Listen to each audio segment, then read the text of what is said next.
I'd like to invite you all to stand for the reading of our gospel. So we've been reading from the 13th chapter of Luke now for the last couple of weeks. We're going to continue with that reading. We're going to pick up in the 10th verse today. And our lesson for the day, though, just so you know, is a part of a larger story. But we're going to break our reading up over the course of 2 weeks. So this morning we're going to read about an instance that occurs within the life of Jesus, and there is a reaction to that.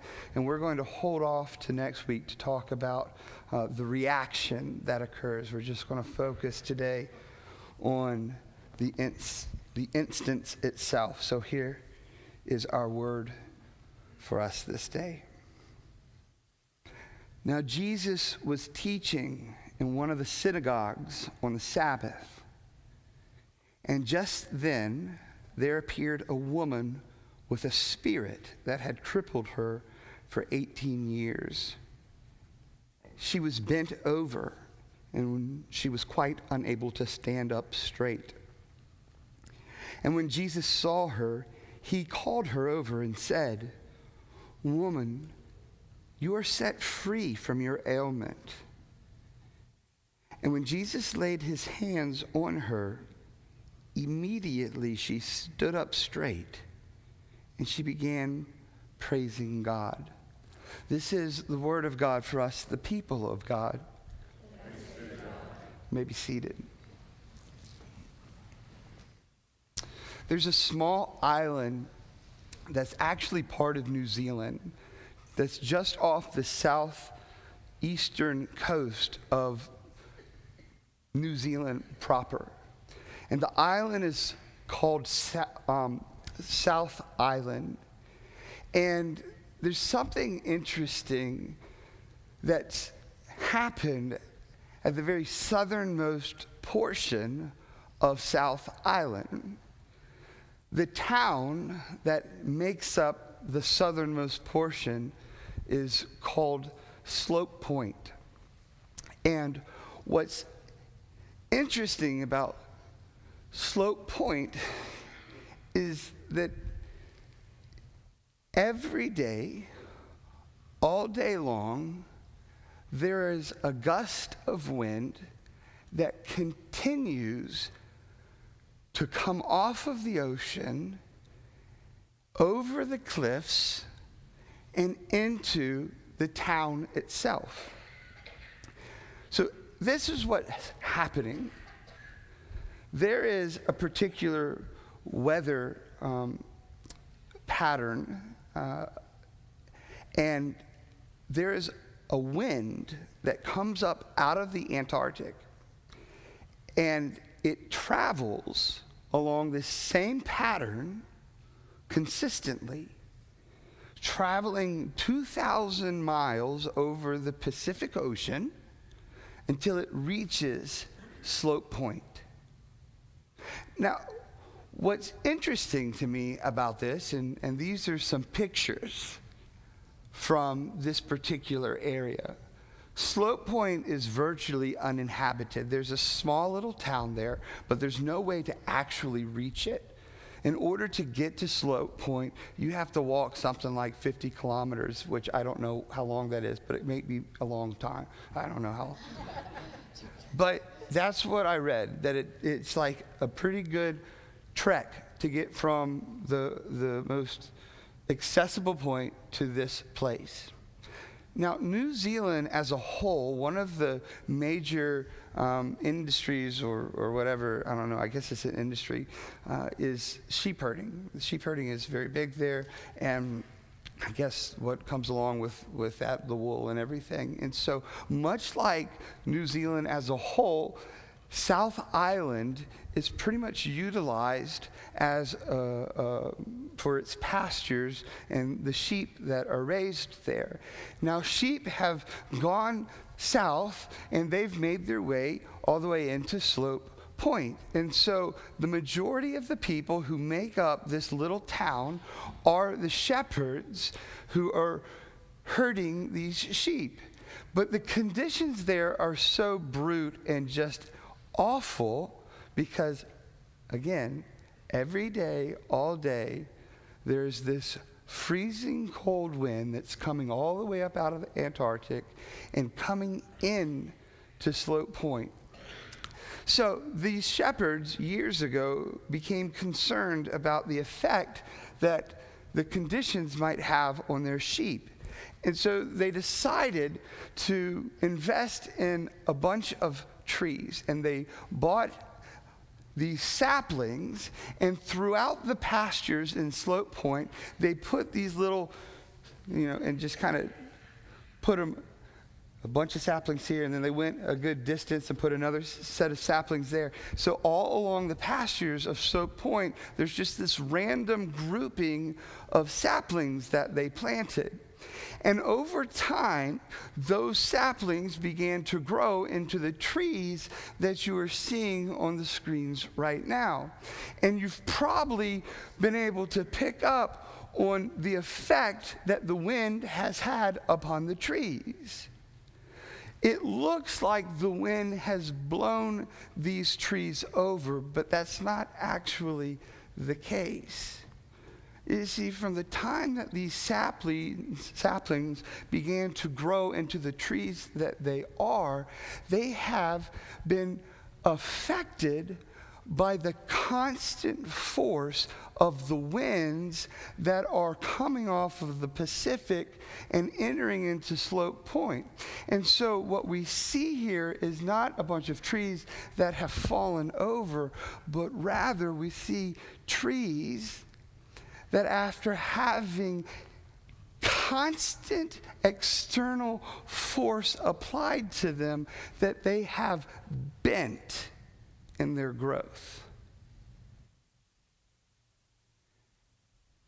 And I think it's fascinating to see these pictures of the effect that an external force can have upon the growth of something when the pressure from that force is constant and unrelenting. We are clearly in the season of Lent. And much of our conversation over the last few weeks has been about seizing the opportunity of Lent. Realizing that what Lent provides us with is the opportunity to just kind of pause. The little phrase we've been going with is to be underwhelmed by life so that we can be overwhelmed by God. But what that means for us is realizing that in the midst of this short period of time, 40 days over the 365 that we have, that for this short period of time we get to just pause and take a moment to truly give some attention to ourselves and to our faith, to examine ourselves, to explore ourselves, to look deep within ourselves so that we can kind of see what's happening within us, that we can come to a better understanding about the truth of what's going on inside of us and the effect that's having on the relationship that we share with God. To take a look at our heart and to truly acknowledge its condition, so that in some way we might be able to identify those obstacles that are preventing us from living into the relationship that God created for us to have.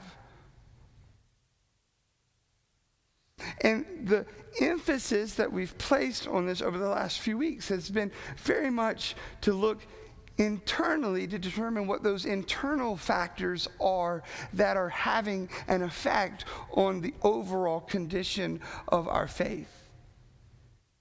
And certainly there are things that occur within us that we are dealing with inside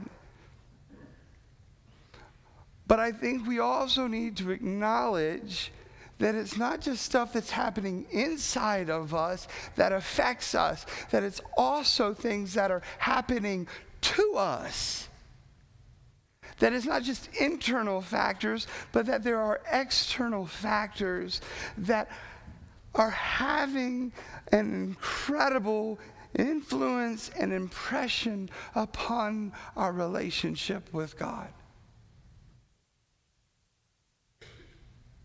And it's essentially that for some of us, it is the external forces. The external forces that are truly obstructing our growth in Jesus. And I know that there are those of you here today who, on some level, very personal to you, hear what I'm saying.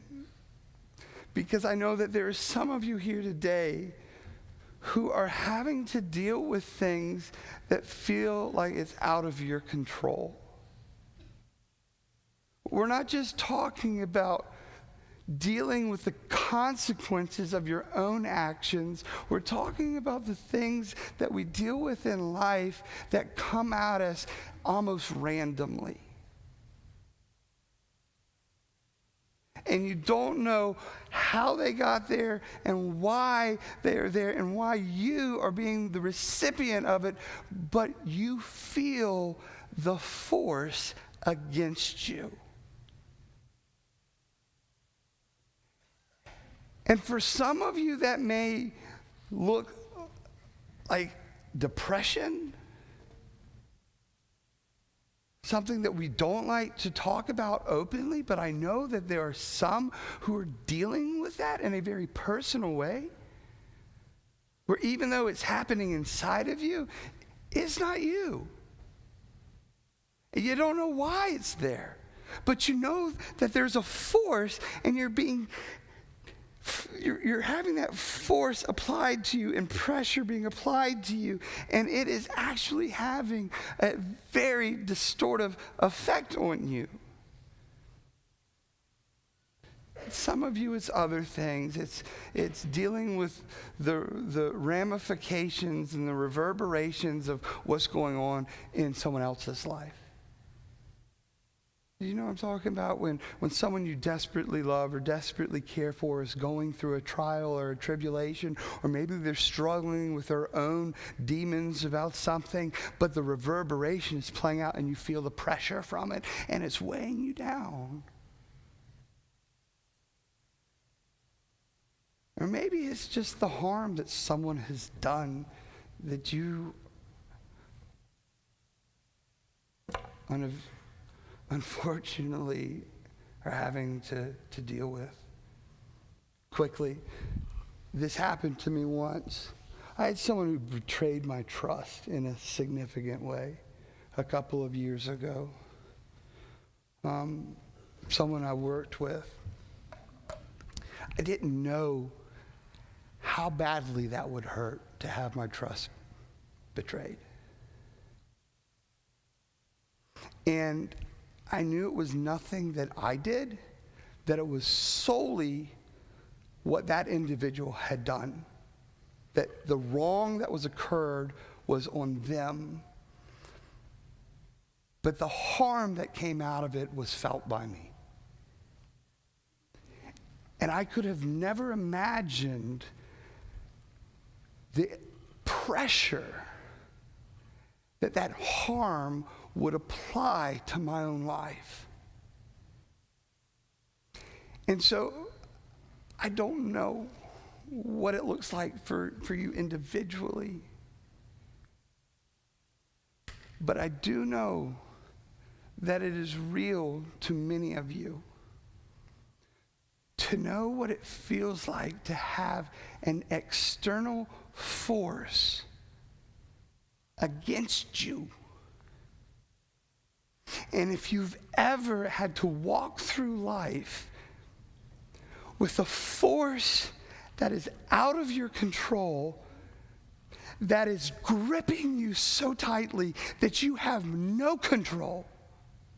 If you've ever had to experience that, then you know that with time, the constancy of it, the brutality of it, the repetitiveness of it, as it continues and continues and continues, that it has its effect, and that like those trees, that the longer you are exposed to the pressure of the force, that it's going to bend you.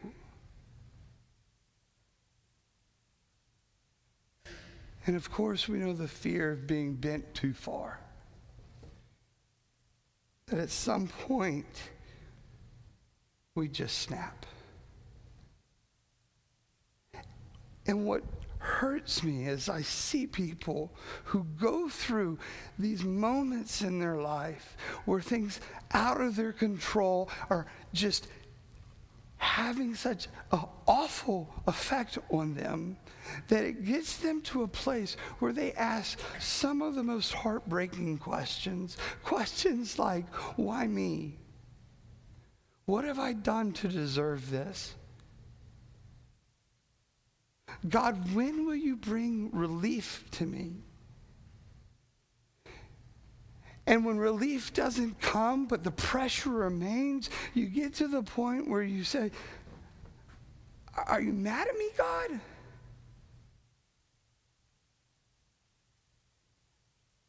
And I hope it's never been the case for you, but maybe it has been, that if you exist under the grip of this force and under the pressure of this force for too long, that it takes you to that place of wondering if God's even there at all.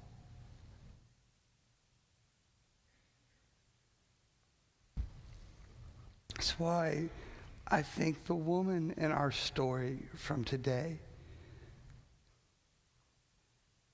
and the story that she owns, offers so much hope to you and me. Jesus is teaching in a synagogue. We've already been, over the last couple of weeks, about what has preceded this, the conversation that he has with the concerned crowd about the death of the Galileans. We've heard his teaching through the parable of the fig tree, and now Jesus is in a synagogue, as he so often has been in the past.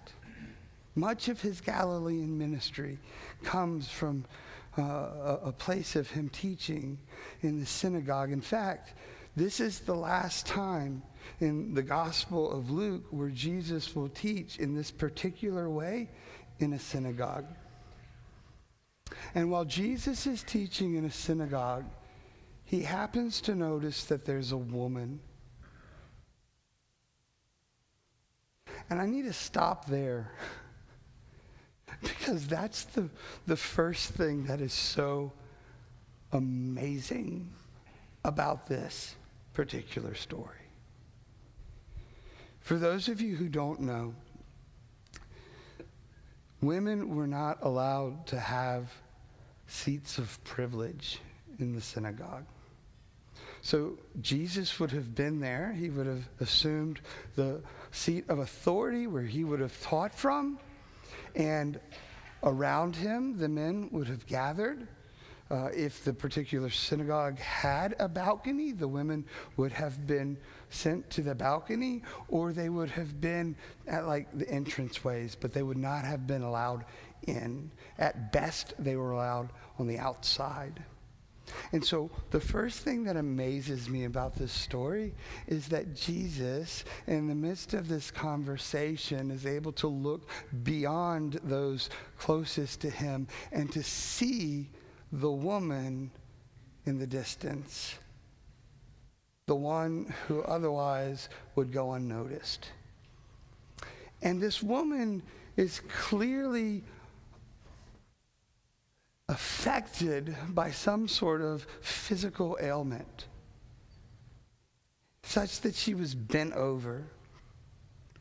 And Jesus sees this woman and he calls to her. That's the next thing that I love about it. He doesn't just see her, he speaks to her. And the word he speaks to her is a one of invitation. In the midst of this synagogue moment, he says, hey, you, come to me. Walk through and break through the boundary that has been established for you and come have access to me. And certainly this woman must have done so, because as she approaches him, he offers a pronouncement. Seeing the condition that she's in, he says, be set free from your ailment. But he doesn't stop there, because then he reaches out his hands and he places his hands upon her, and instantly the woman who is bent is straightened out, and as she straightens out and is able to stand up and is assuming this new posture, she's able to look to God and give God praise. Now, what I have not said that is important to us and important to our realization of this particular moment in his ministry is why this woman was bent over. It says that she has been in this shape, in this condition for 18 years. And the reason is because a spirit had been at work against her.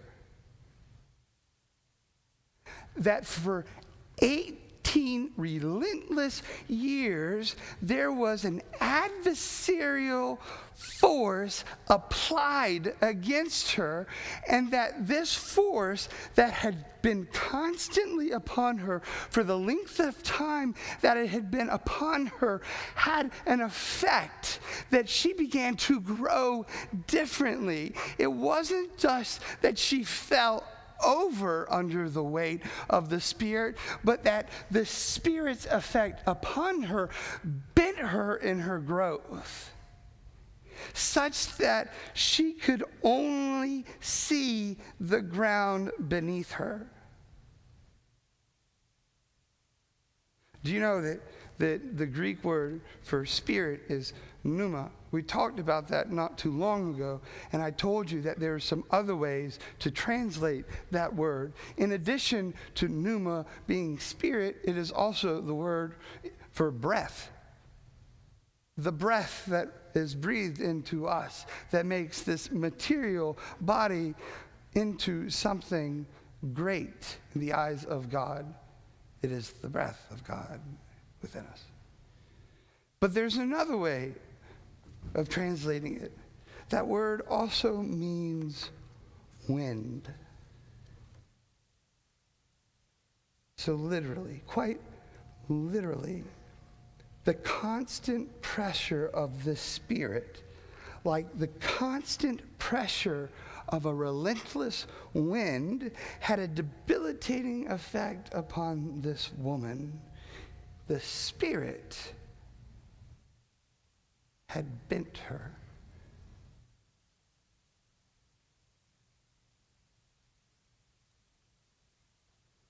And for 18 years, all she could see what was below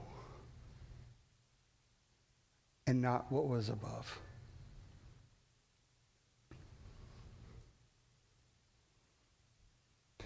So now Jesus doesn't just see this woman and have compassion for her. He doesn't just call to her and invite her. Rather, he makes a pronouncement. And the pronouncement he makes is for her to be released by the grip of the Spirit. The thing that has controlled you will control you no more.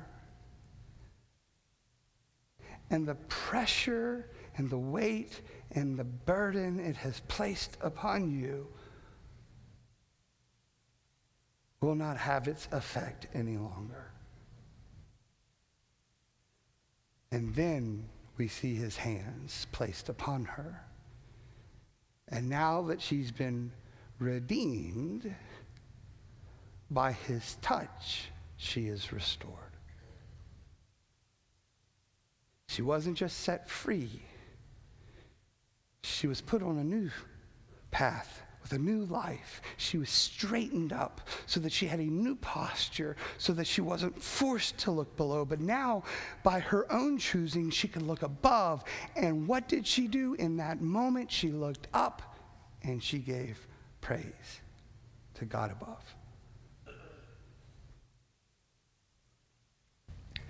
You see, this woman does give us encouragement in the season of Lent because her story provides us with the comforting realization that God in Jesus Christ is aware of what we are experiencing. God does not want the pressures of the winds blowing through our life, blowing into our world, blowing in against us. God does not want the pressure from those winds to bend us, and he certainly does not want them to break us. Rather, it's God's desire for us to be made straight. To the extent that God would send his son to make straight a path.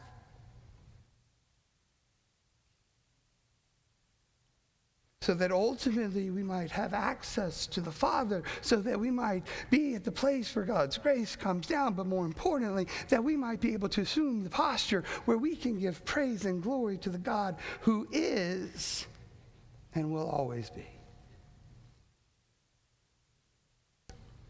And so, to those of you who may be feeling bent today, to those of you who feel like you are being forced to look below, unable to look above, I want you to know everything is okay. Because while you may be struggling to see God, the good news is that Jesus already sees you. He has his eyes fixed on you. And you need to come to that realization. You need to trust and believe that God in Jesus sees you and knows you. And to ultimately believe that today he's calling out to you. That he's inviting you to come to him in a new way. So that a pronouncement might be made where you can be set free from whatever that force is that is forcing you into the ground. Whatever that force is that is bending your spirit, that is distorting your faith. He sees you, he's calling you, he's ready to make that pronouncement over you because he's ready to put his hands upon you so that you can be made straight. Because after all, you're meant to stand up and praise God. So my friends, as the band comes forward, I want to encourage you to let today be the day that you allow Jesus to release you from whatever it is that's got its grip on you. To set you free from whatever it is that force that is bending you. So that ultimately the amazement of the Almighty might be revealed to you. And then you can live this new life of praising God. In the name of the Father, and the Son, and the Holy Spirit.